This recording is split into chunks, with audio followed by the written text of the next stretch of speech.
আমাদের মূল প্রশ্ন কি? মূল প্রশ্ন সর্বাবস্থায় থাকবে দায়িত্ব, ক্ষমতা, রাজনীতি, তোমার এই সব কিছু একদিকে। তুমি এইটা বলো দায়িত্বের কারণে গেছো, কাজটা করছো, ঠিক আছে, কিন্তু এইটা তোমার শরীয়তের নজরে এটা জায়েজ না না জায়েজ সেটা বলো। হারাম কাজ করছো না হালাল কাজ করছো এটা বলো। তুমি যে রাজনৈতিক চাপে পড়ে শহীদ মিনারে গেছো, এটা কি শরীয়তের নজরে যে ইসলাম কায়েম করার জন্য তুমি মানুষদেরকে বুঝাইছো, সে ইসলামের বিধান মতো তুমি গুনাহ করছো নাকি সওয়াবের কাজ করছো, নাকি এটা মোবা গুনাহও হয় না সওয়াবও হয় না? এটা ক্লিয়ার করো। না, এটা ক্লিয়ার করে নাই এবং এটা ক্লিয়ার করবেও না। তাহলে রাজনৈতিকভাবে আমরা কিভাবে কোরআনকে, ইসলামের বিধানকে উপেক্ষা করছি? তো এই জন্য এই ধোঁকাগুলো থেকে আমরা বাঁচতে হবে। বাঁচার জন্য আগে নিজেকে তো কোরআনের আবেদন, নিবেদন, অনুধাবনের চেষ্টা করতে হবে, তাই না? আমরা কারো ব্যক্তি বিরুদ্ধে না, কারো দল বিরুদ্ধে না। আমরা চাই যে আমার জীবনটা যেন কোরআনের পছন্দের পথে চলে। অন্তত আমি কোরআনের খুব বেশি আমল করতে না পারি, খুব চেষ্টা করতে হবে যেন কোরআন বিরোধী যেন না হয়, কবিরা গুনাহ না যেন না করে। নেকি কামাইতে পারি না পারি, কম নেকি হোক, কিন্তু যদি কবিরা গুনাহ হয়ে যায়, যদি শিরক হয়ে যায়, তাইলে তো আমার পুরাই গেল। আমাকে আগে এখান থেকে বাঁচতে হবে। আল্লাহ তাআলা আমাদেরকে সঠিকভাবে দেশ, জাতি সবাইকে নিয়ে ইসলাম ইমানের উপর উঠার তৌফিক দান করুন। মানুষদেরকে নিজের স্বার্থে, ব্যক্তি স্বার্থে সত্য গোপন করে যেন ধোঁকা না দিতে হয়, আল্লাহ আমাদেরকে সেই পরিমাণ, সেই মানের ইমান দান করুন। আমিন। বিসমিল্লাহির রহমানির রহিম। وَإِذَا تُتْلَى عَلَيْهِمْ آيَاتُنَا بَيِّنَاتٍ قَالَ الَّذِينَ لَا يَرْجُونَ لِقَاءَنَا ائْتِ بِقُرْآنٍ غَيْرِ هَذَا أَوْ بَدِّلْهُ قُلْ مَا يَكُونُ لِي أَنْ أُبَدِّلَهُ مِنْ تِلْقَاءِ نَفْسِي إِنْ أَتَّبِعُ إِلَّا مَا يُوحَى إِلَيَّ إِنِّي أَخَافُ إِنْ عَصَيْتُ رَبِّي عَذَابَ يَوْمٍ عَظِيمٍ قُلْ لَوْ شَاءَ اللَّهُ مَا تَلَوْتُهُ عَلَيْكُمْ وَلَا أَدْرَاكُمْ بِهِ فَقَدْ لَبِثْتُ فِيكُمْ عُمُرًا مِّن قَبْلِهِ أَفَلَا تَعْقِلُونَ فمن أظلم ممن افترى على الله كذبا أو كذب بآياته إنه لا يفلح المجرمون ويعبدون من دون الله ما لا يضرهم ولا ينفعهم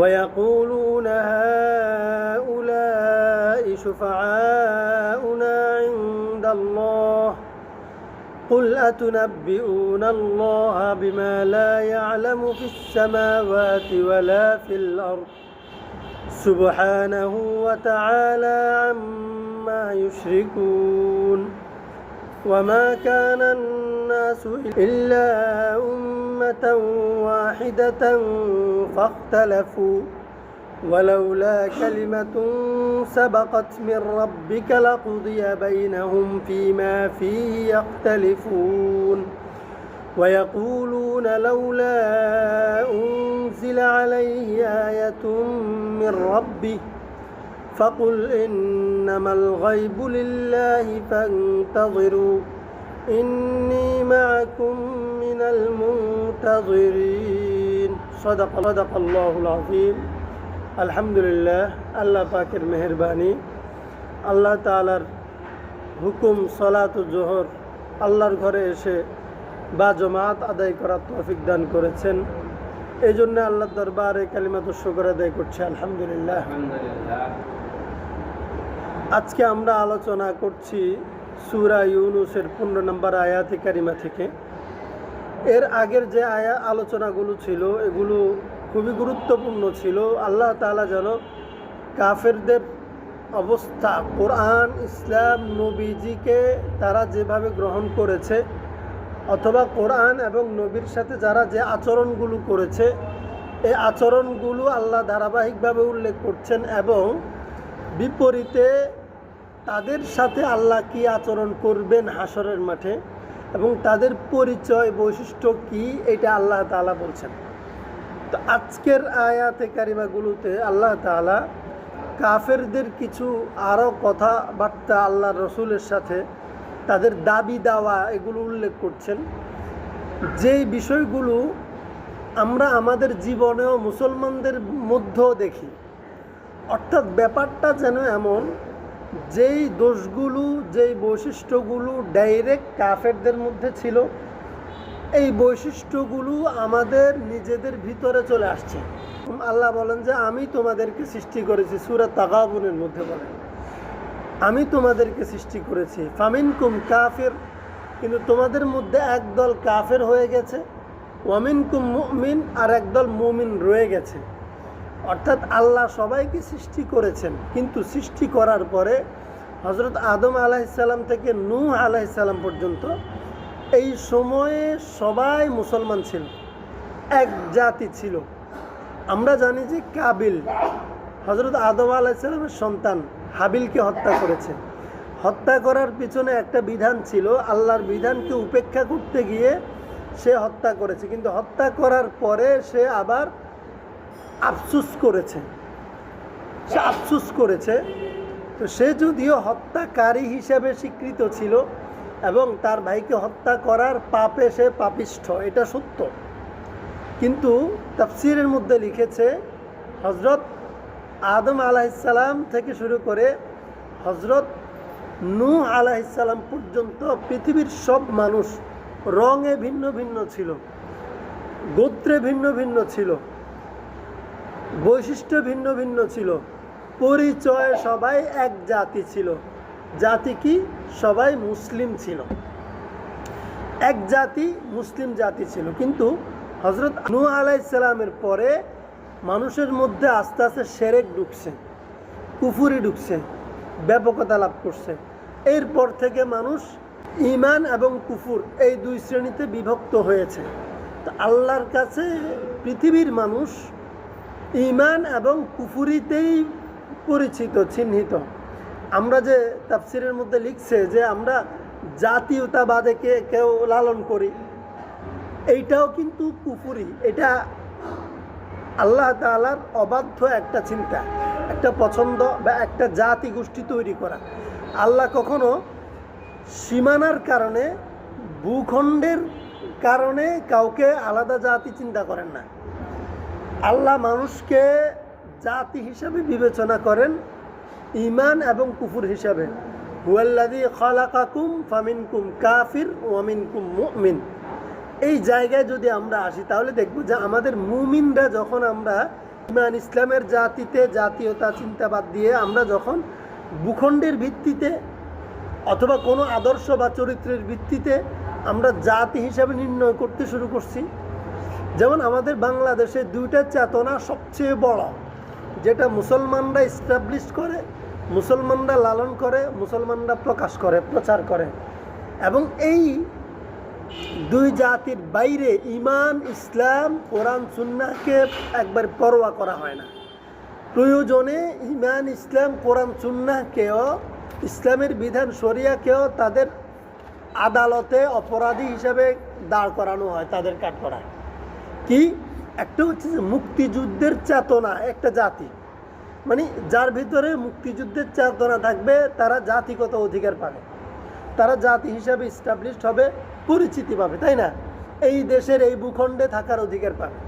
একটা জাতি, একটা জাতীয়তা যে মুক্তিযুদ্ধ কেন্দ্রিক, যারা মুক্তিযুদ্ধ কেন্দ্রিক জাতীয়তা বিবেচনা করে, তারাও ঈমান ইসলামের এই বিবেচনাকে উপেক্ষা করছে। এমনকি তাদের এই মুক্তিযুদ্ধ কেন্দ্রিক যে জাতীয়তা তৈরি করছে, এই জাতীয়তার মোকাবেলায় যদি ইসলামের শরীয়তের কোনো বিষয় দাঁড়িয়ে যায়, বাধা সৃষ্টি করে, তখন তারা শরিয়াকেও আসামির কাঠগড়ায় দাঁড় করায়, তাই না? 2 নাম্বার বাংলাদেশি জাতীয়তা, মানে মুক্তিযুদ্ধের ভিত্তিতে যেটা, সেটাকে বলা হয় বাঙালি জাতীয়তা। মুক্তিযুদ্ধের ভিত্তিতে যে জাতি তৈরি করছে আমাদের দেশে বাঙালি জাতীয়তা নামে, আর মুক্তিযুদ্ধর বাইরে রাষ্ট্রের কাঠামোর ভিত্তিতে, ভূখণ্ডের ভিত্তিতে বাংলাদেশি জাতীয়তা, এই দুই জাতীয়তা আমাদেরকে গিলে ফেলছে। কিন্তু এই দুই জাতীয়তার ভিতরে ইসলাম, কোরআন সুন্নাহের দাবি এটা কি আসে? নাই।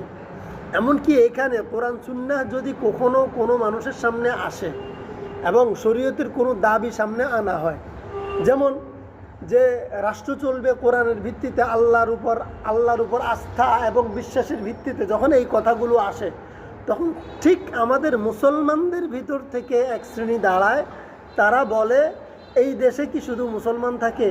এই দেশে তো মুসলিম থাকে, হিন্দু থাকে, বৌদ্ধ থাকে, খ্রিস্টান থাকে, নাস্তিক থাকে, তাইলে আপনারা শুধু মুসলমানদের এই রাষ্ট্রীয় ভাষা, রাষ্ট্রীয় ধর্ম ইসলাম বললে, যদি কোরআন সুন্নাহর আলোকে রাষ্ট্র চালাতে চান, সংবিধানে বিসমিল্লাহ দিতে চান, আল্লাহর উপর আস্থা বিশ্বাস যদি প্রতিষ্ঠা করতে চান, তাইলে তো এই দেশে অন্যদের অধিকার নষ্ট হবে।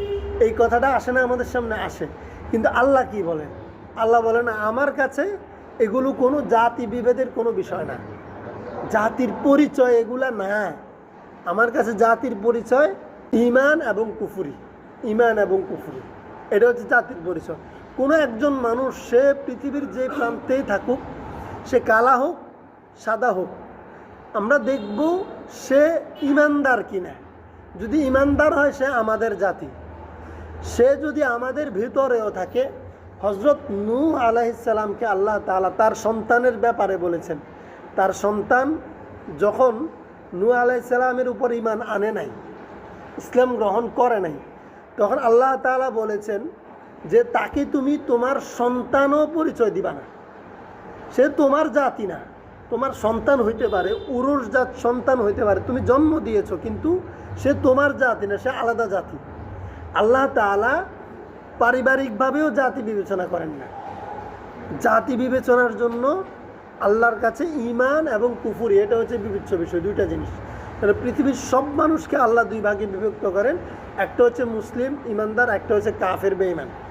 এবং আল্লাহ তাআলা মৃত্যুর পরে হাসরেও এই দুই জাতিতে, এই দুই চিন্তায় বা এই দুই চরিত্রের ভিত্তিতে ঠিকানা দিবেন, ফয়সালা করবেন।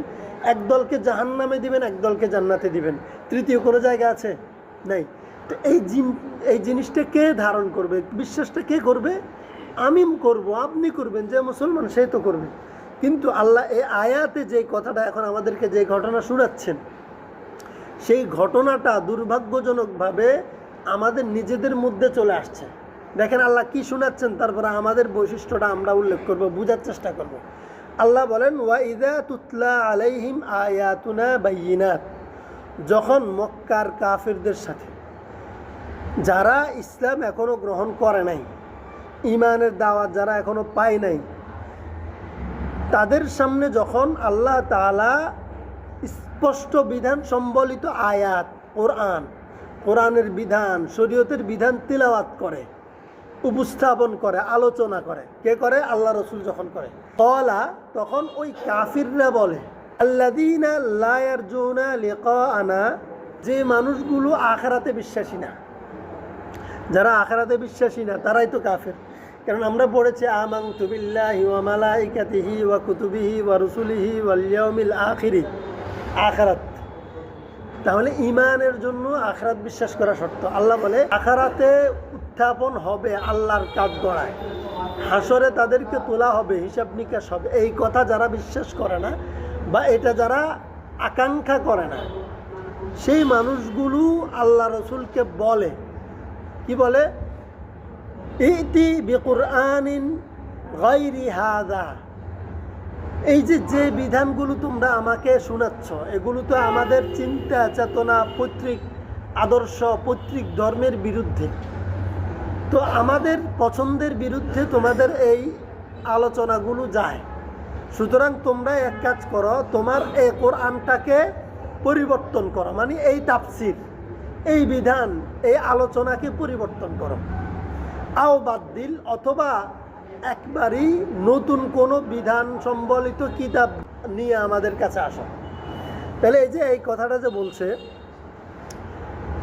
আল্লাযীনা লা ইয়ারজুনা লিকাআনা, যারা আখিরাতে বিশ্বাসী না, তারা রসুলকে কি বলল?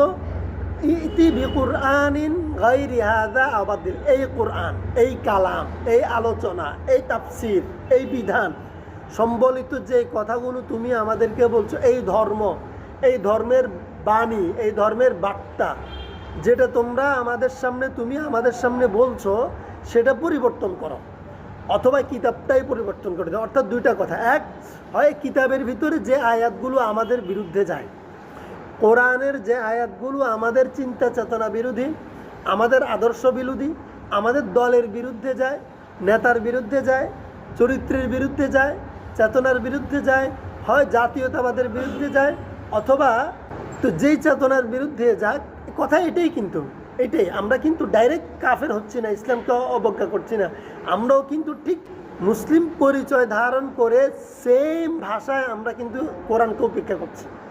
মাহফিলে গিয়ে, মসজিদে গিয়ে বাধা দেয় না, এইসব কথা কেন বললেন আপনি, আপনারা এই ব্যাখ্যা পরিবর্তন করেন, বলে না মাহফিলে ওলামায়ে কেরামকে যখন নিজের বিরুদ্ধে, দলের বিরুদ্ধে, নিজের রাষ্ট্র কাঠামোর বিরুদ্ধে, নিজের সংবিধান সিস্টেমের বিরুদ্ধে যায়, তখন বলে যে আপনারা এই তাফসির পরিবর্তন করেন, আপনার তাফসির হয় না, বলে না? অবশ্যই বলে। তাহলে এই কথাগুলো কে বলে? মুসলমানরা বলে। মূলত বলছে কে? কাফেররা। তাহলে ঠিক কাফেরদের কথাগুলো মুসলমানদের জবানে আসছে কখন? যখন মুসলমানরা ঈমান এবং কুফরের ভিত্তিতে জাতিভেদ না করে, বিভাজিত না হয়ে, তারা জাতীয়তা অথবা বিভিন্ন চেতনার ভিত্তিতে তারা বিভাজিত হয়েছে, বর্ণের ভিত্তিতে, দলের ভিত্তিতে, গোত্রের ভিত্তিতে, যখন তারা ভূখণ্ডের ভিত্তিতে বিভাজিত হয়েছে, তখন তারা চিন্তা করে এ কোরআনকে ভাগ করে ফেলো, কোরআনের যে অংশ আমাদের বিরুদ্ধে যায় সেটা বলা যাবে না। যখন যে ক্ষমতায় আসে, যখন যার দাপট থাকে, তখন সেই কিন্তু প্রভাব ফেলে যে আমাদের চিন্তা, পছন্দ, আদর্শ, দল, চরিত্র, সিদ্ধান্ত, সংশোধন, সংসদ, সংবিধান, এই সব কিছুর সাথে সাংঘর্ষিক কোরআনের কোনো তাফসির আমাদের সামনে করা যাবে না, এই এলাকায় করা যাবে না, এই মঞ্চে করা যাবে না। এই তাফসির পরিবর্তন করেন, না হয় আপনি পরিবর্তন হয়ে যান, এটাই হয়। তো আল্লাহ তাআলা ঠিক সেম কথা বলছেন। ওই কাফেররা বলে, নজর বিন হারেস নামক একজনের নাম বিশেষভাবে উল্লেখ আছে, সে রসুলকে বলে তুমি হয় তোমার এই তাফসির পরিবর্তন করো, আমাদের বিরুদ্ধে যে জায়গাগুলো, এই জায়গাগুলো তোমরা মুছে দাও, নতুন কথা নিয়ে আসো, যেন আমরাও বাঁচি, তুমিও বাঁচো, আমার সাথে তোমাদের সংঘর্ষ না হয়, তোমরা যেন মোটামুটি জাতি, দলমত নির্বিশেষে পুরা দেশে শান্তিপূর্ণভাবে থাকতে পারি, যেন ধর্মের কারণে আমাদের সাথে বিভাজন না হয়। দেখেন, যারা এই কথা বলে আমরা জাতি, বর্ণ, ধর্ম নির্বিশেষে আমরা এই দেশে শান্তিতে বাস করতে চাই, সুতরাং ধর্মের এমন কথা বলা যাবে না যেই কথা বললে অন্য ধর্মের মানুষের মনে কষ্ট যায়। এই কথা বলে না?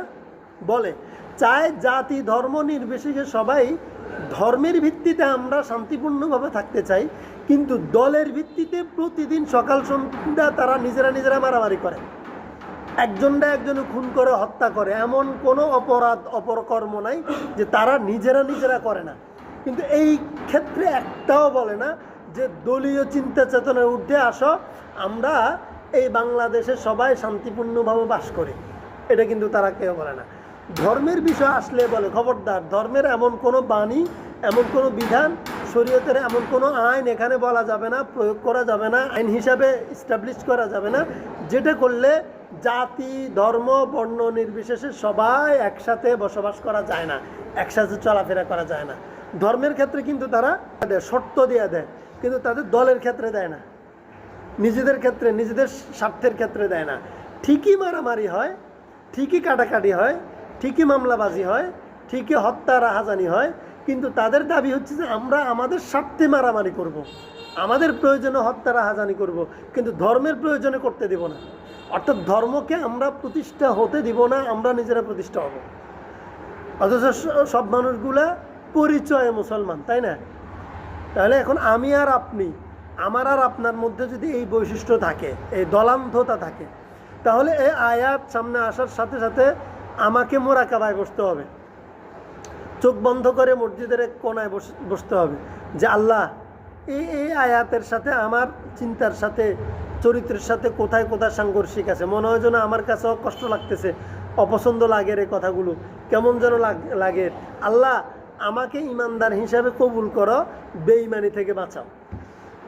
আমারও মোরাকাবা করা দরকার না? তখন দরকার, কারণ আমার মূল পরিচয় আমি মুসলমান, আসল পরিচয় মুসলমান। দিন শেষে আমি কবরে যাব মুসলিম পরিচয় নিয়েই, মিল্লাতা আবিকুম ইব্রাহিম হুয়া সাম্মাকুমুল মুসলিমিন। এবং আমাকে কবরে যখন রাখবে কি বলবে? বিসমিল্লাহি ওয়া আলা মিল্লাতি রাসূলিল্লাহ। আমার রাজনীতি, ব্যবসা নীতি কোনোটাই মিল্লাতে রাসূল ছিল না, এখন মরার পরে বলে যে রসুলের মিল্লাতে আদর্শের উপর আমি ছিলাম। কোনোটাই রসুলের আদর্শে নাই, মরার পরে ঠিকই তো বলবে আমি রসুলের আদর্শে ছিলাম। তাহলে রসুলের আদর্শে ছিলাম যখন বলে আমাদের অনেকের ক্ষেত্রে, আর ফেরেশতারা বলে এটা বাটফার, এরা ধোঁকাবাজ, যারা সাক্ষী দেয় এদেরকেও আসামির কাঠগড়ায় দাঁড় করানো হবে, যার পক্ষে সাক্ষী দেয় তাকে তো আসামি বানানো হবে। তো বাঁচার দরকার নেই। যারা এখন এই কথাগুলো কাদের জন্য আল্লাহ বলছেন? যারা আখিরাত বিশ্বাস করে না, অর্থাৎ প্রকারান্তরে যে মানুষগুলো আখিরাত বিশ্বাস করি এটা দাবি করার পরেও এই চরিত্রগুলো ধারণ করে, তারা মূলত আখিরাত বিশ্বাস করে না। আল্লাহর সামনে হাসরের মাঠে জবাবদিহি করতে হবে এই কথা তারা লালন করে না, ধারণ করে না। এটা ঈমান, তাদের ঈমানি পর্যায়ে এই বিশ্বাস নাই। তো এটা যেন কুফুরের বা কাফেরদের চরিত্র কাফেরের মধ্যে থাকে, কাফেরদের এই চরিত্র যেন আমার মধ্যে না আসে। যে কোরআনের যে আয়াত, যেই বিধান আমার সংবিধান বিরোধী, আমার রাষ্ট্র বিরোধী, আমার চেতনা বিরোধী, আমার সংসদ বিরোধী, আমার আইন বিরোধী, আমার দল বিরোধী, আমার নেতা বিরোধী, দলীয় কর্মকাণ্ড বিরোধী, সেটা পরিবর্তন যেন করার চেষ্টা আমার মাধ্যমে না আসে। এবং সেটা কোনো আলেম আলোচনা করলে ওই আলেমকে যেন এটা বলা না হয় ব্যাখ্যা হয় না, ব্যাখ্যা পরিবর্তন করুন, অপব্যাখ্যা করবেন না। তারা এক ভাষায় বলতো, আমরা আরেক ভাষায় বলি, কিন্তু মূল ফলাফল এক, সেম। এখন আল্লাহ রসুল কি বলেন? যে কথাগুলো ঠিক যেই কাজ আল্লাহ রসুলের সাথে কাফেররা করতো, একই কাজ ওলামায়ে কেরামের সাথে মুসলমান দলীয় নেতাকর্মীরা করে। এখন আল্লাহ রসুলের যেই কথা সেই দিন বলেছিলেন, ওই কথাগুলো আমরা ওলামায়ে কেরামও বলবো, এটা আমাদের দায়িত্ব। কি বলছেন? কুল মা ইয়াকুনু লি আন উবাদদিলাহু মিন তিলকাই নাফসি। আল্লাহ রসুলকে আল্লাহ এখন শিখাই দিচ্ছেন, এ নবী আপনি এদেরকে বলেন যে আমার দ্বারা সম্ভব না এটা পরিবর্তন করা, এটা আমার কাজ না। ইন আত্তাবিউ ইল্লা মা ইউহা ইলাইকা। আল্লাহ আমাকে যেইটুকু হুকুম করেন আমি ঠিক সেইটুকু তোমাদের কাছে হুবহু বলবো, এটা আমার দায়িত্ব। এটাকে পরিবর্তন করার কোনো অধিকার, কোনো সক্ষমতা, অনুমতি আমার নাই, এবং এটা করার যোগ্যতাও আমাকে আল্লাহ দেন নাই। আল্লাহ আমাকে দায়িত্ব দিয়েছেন, আল্লাহ যখন যেইটুকু আমার উপর ওহী নাজিল করেন আমি ঠিক সেইটুকু আপনাদের কাছে বর্ণনা করব। অর্থাৎ আমরা ওলামায়ে কেরাম কি বলবো? যে কোরআনে যেটা যেভাবে আছে আমরা সেটা ওইভাবে আপনাদের সামনে ওয়াজ করব, আপনাদেরকে বোঝানোর চেষ্টা করব। আপনারা যদি আমাদেরকে মারেন, কাটেন, চাকরিচ্যুত করেন, জেলে ভেজেন অথবা হত্যা করেন, যা ইচ্ছা করেন, কোরআনের আয়াত গোপন করার সক্ষমতা, অধিকার আমাদের কারণে, এই দুঃসাহসটাও আমাদের নেই। আল্লাহ রসুল যেরকম বলেছেন এই দুঃসাহস আল্লাহ রসুলের নেই, আমাদেরও। আমরা কেন কোরআনের বিধান পরিবর্তন করব না? রাষ্ট্রের মোকাবেলায় গেলেও, বিরুদ্ধে গেলেও, চেতনার বিরুদ্ধে গেলেও কেন করব না? এই জন্য ইন্নী আখাফু, আমরা ভয় করি। কিসের ভয়? ইন আসাইতু রব্বি আযাবা ইয়াউমিন আযীম। যদি আল্লাহর দ্রোহিতা হয়, আল্লাহর কোরআন আল্লাহ যেভাবে আমাদেরকে দিয়েছেন তার বিরুদ্ধে, তার বিপরীত যদি আমরা একটা অক্ষরও পরিবর্তন করি, যদি আমি আল্লাহর নাফরমানি করি, অর্থাৎ আল্লাহর অবাধ্য হই, আমি যদি এই কাজগুলো করি সেটা আল্লাহর অবাধ্য হবে, পরিণামে আযাব ইয়াউমিন আযীম, মহাশাস্তি আমার জন্য অপেক্ষা করবে। আমি মহাশাস্তিকে ভয় করব নাকি তোমরা শাস্তি কতটুকু দিবা? এই যে বিভিন্ন জায়গায় ওলামায়ে কেরামকে এই চাকরিচ্যুত করে, এটাও তো তার জন্য শাস্তি। জেলে পাঠায়, এটাও তো শাস্তি। নির্যাতন করে, আক্রমণ করে, এটাও তো শাস্তি, কষ্ট। এখন ওলামায়ে কেরামকে হত্যা করা, জেলে রাখা, ওলামায়ে কেরামকে নির্যাতন করা, ওলামায়ে কেরামকে মামলা করে পেরেশান করে রাখা, ওলামায়ে কেরামকে সত্য উচ্চারণের কারণে, কোরআনের সকল বিধান স্পষ্টভাবে জাতির সামনে উপস্থাপনের কারণে, জাতিকে বোঝানোর চেষ্টা করার কারণে চাকরিচ্যুত করা, এগুলোও তো এক একটা শাস্তি। কিন্তু আল্লাহ রসুল বলে যে আযাব ইয়াউমিন আযীম, মহাদিনের মহাশাস্তি। আমি সেই দিনের শাস্তিকে ভয় করি যেই দিন হিসাব হবে, মহা হিসাবের দিনের এই মহাশাস্তি, মহাযন্ত্রণা আযাব ইয়াউমিন আযীম থেকে আমি নিজেকে ভয় করি। আল্লাহ আমাকে সেই শাস্তি থেকে বাঁচান। কুল লাউ শা আল্লাহু মা তালাউতুহু, রসুল আবার বলছেন আল্লাহ যদি চাইতেন তোমাদেরকে আমি এই কোরআনের বিধান না শুনাই, আল্লাহ যদি তোমাদেরকে শুনানোটা ইচ্ছা না করতেন, তাইলে তো আমি তেলাওয়াত করতাম না। আলাইকুম ওয়ালা আদারাকুম, আমি তোমাদেরকে জানাইতাম না এই বিধানগুলো। এখন আল্লাহর হুকুম আমি যেন তোমাদেরকে তোমাদের ইচ্ছা, চিন্তা, প্রস্তুতির বিরুদ্ধে গিয়েও, তোমাদের চরিত্র, চেতনা, ধর্ম, কর্ম, তোমাদের আদর্শের বিরুদ্ধে গিয়ে তার মোকাবেলায় আমি আল্লাহর বিধানটা তোমাদেরকে জানিয়ে দিই, এটা আল্লাহর হুকুম। আল্লাহ যদি আমাকে হুকুম না করতেন তাইলে আমি এই কাজটা করতাম না। তো আমরা ওলামায়ে কেরামও আল্লাহর হুকুমের কারণে আপনাদের সামনে এই আয়াতগুলো এভাবে স্পষ্ট করে খুলে খুলে বিস্তারিত আলোচনা করি। আল্লাহ না চাইলে আমরা করতাম না, আমাদের এত দায়িত্ব ছিল না, এত রিস্ক নেওয়ার দরকার ছিল না। ফাকাদ লাবিস্তু ফিকুম উমরাম মিন ক্বাবলি, এবং নবীজি তাদেরকে বলেন যে দেখো আমি তো তোমাদের কাছে দীর্ঘ সময় ধর্মের আলোচনা ছাড়াই বসবাস করছি, 40টা বছর সাধারণভাবে ছিলাম।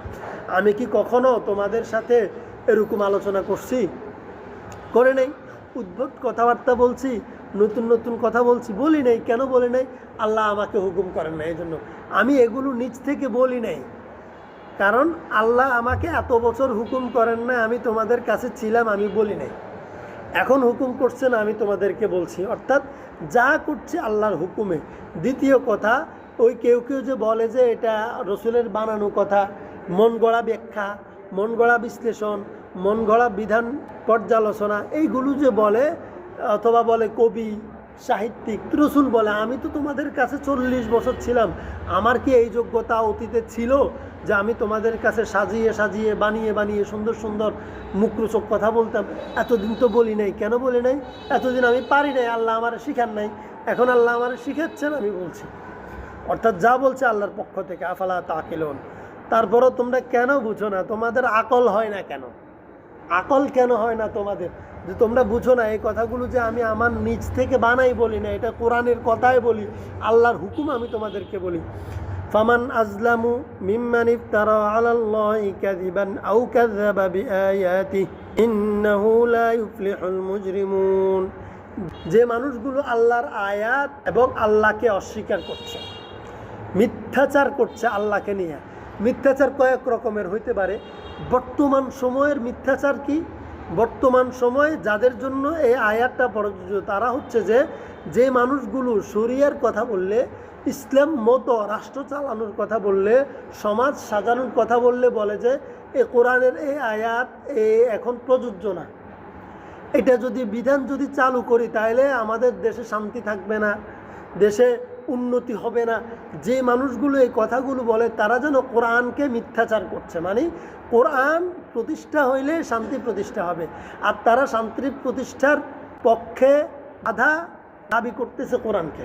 তাহলে এই মানুষগুলো, এরা রাজনীতিবিদ, এরা বড় বড় পদের অধিকারী, কিন্তু এরা মুসলিম পরিচয়ে বসবাস করলেও এরাও সেই কাফেরদের অন্তর্ভুক্ত যে কাফেররা সেই দিন কোরআনের ব্যাপারে মিথ্যাচার করছে, কোরআনকে অগ্রহণযোগ্য মনে করছে এবং কোরআনের মালিক আল্লাহকে উপেক্ষা করছে। আল্লাহ এবং কোরআনকে তারা তাদের জন্য উপকারী মনে করে নাই, গ্রহণীয় মনে করে নাই, তাদের উন্নয়নের পথে বাধা মনে করছে।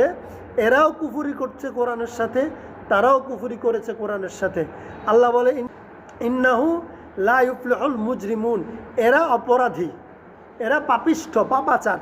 এই পাপাচারী অপরাধীদের কখনো সফল হবে না। এদের দ্বারা এরা নিজেরাও সফল হবে না। এরা যে রাষ্ট্র চালাবে, যে সংবিধান তৈরি করবে, যে আইন প্রণয়ন করবে, যে বিচার পরিচালনা করবে, কোনোটাই সফল হবে না। বাংলাদেশ গত 55 বছরে কি সফল না ব্যর্থ? অবশ্যই ব্যর্থ একটা রাষ্ট্র। এই যে রাষ্ট্রগুলো ইসলামকে অ্যাভয়েড করে চলছে, প্রত্যেকটা রাষ্ট্র ব্যর্থ। কেন? ইসলামকে বাদ দিলে, উপেক্ষা করলে কেউ সফল হতে পারে না। সাময়িক সফল মনে হতে পারে, কিন্তু আসলেই চূড়ান্ত সে ব্যর্থ। জুলুম নির্যাতনের শিকার সেই দেশ, সেই জাতি। যে 15 থেকে 17 এই কয়টা আয়াতে যে কথাগুলো আল্লাহ বলছেন, ঠিক এই দোষগুলো সব কাফেরদের মধ্যে ছিল।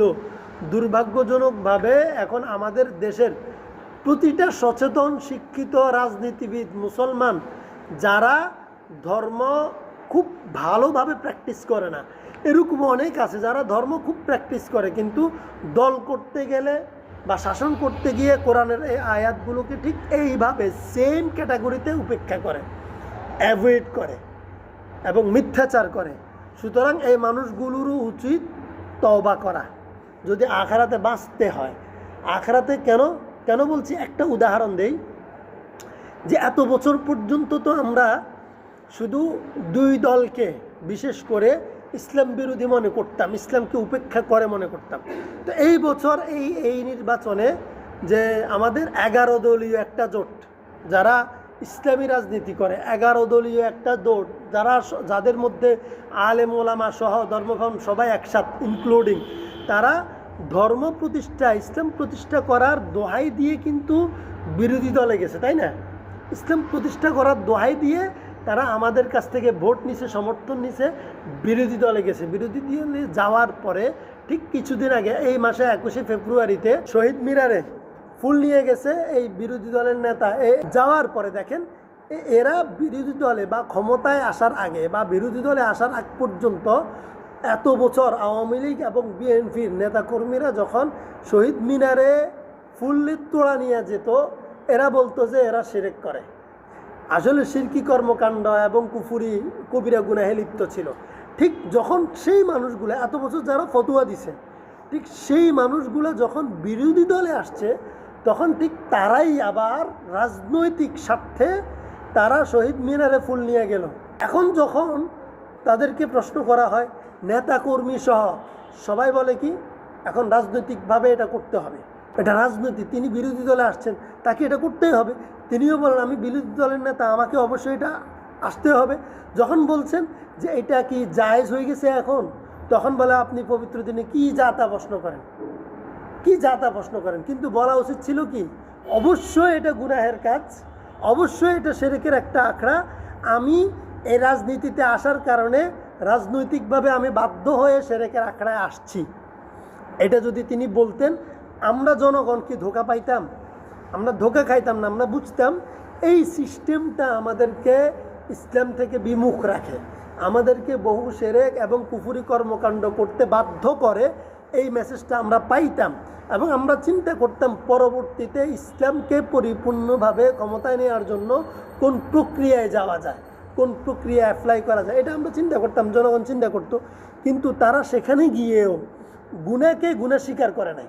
যারা এতদিন তাদের বিরোধী দলকে মানে তাদের নিজেদের দিকে জনমত নেয়ার জন্য, জনসমর্থন পাওয়ার জন্য দ্বীনের ইসলামের সেন্টিমেন্টকে ব্যবহার করে বিশুদ্ধ ফতুয়াটাই দিয়েছে বা বিশুদ্ধ মাসআলাটাই বলতো যে যারা এই রাজনীতিগুলো তোমাদেরকে কুফরি এবং কবিরা গুনাহে লিপ্ত করায়, তোমাদেরকে এই কাজগুলা করা, যারা গেছো তারা শিরক করছো, কুফরি করছো, কবিরা গুনাহ করছো, ফেস করছো, কিন্তু নিজেরা যখন সমর্থন নিয়ে ক্ষমতায় গেল, এখন আর নিজেরা ঠিক সেম কাজ করতে শুরু করছে।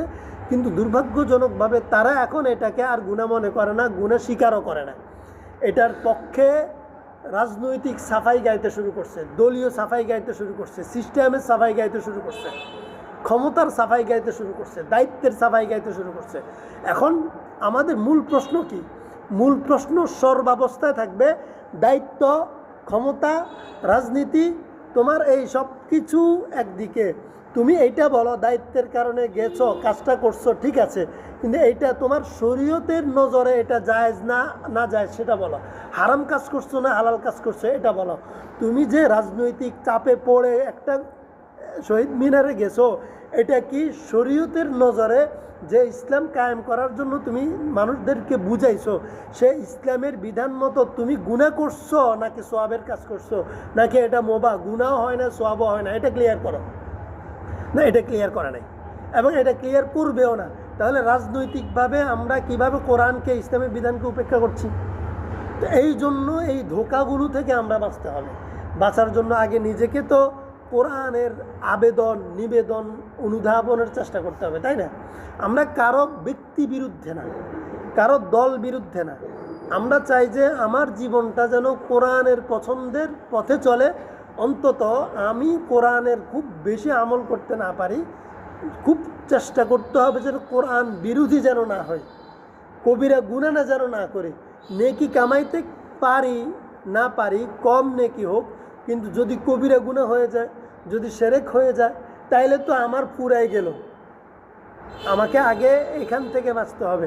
আল্লাহ তাআলা আমাদেরকে সঠিকভাবে দেশ জাতি সবাইকে নিয়ে ইসলাম ইমানের উপর উঠার তৌফিক দান করুন।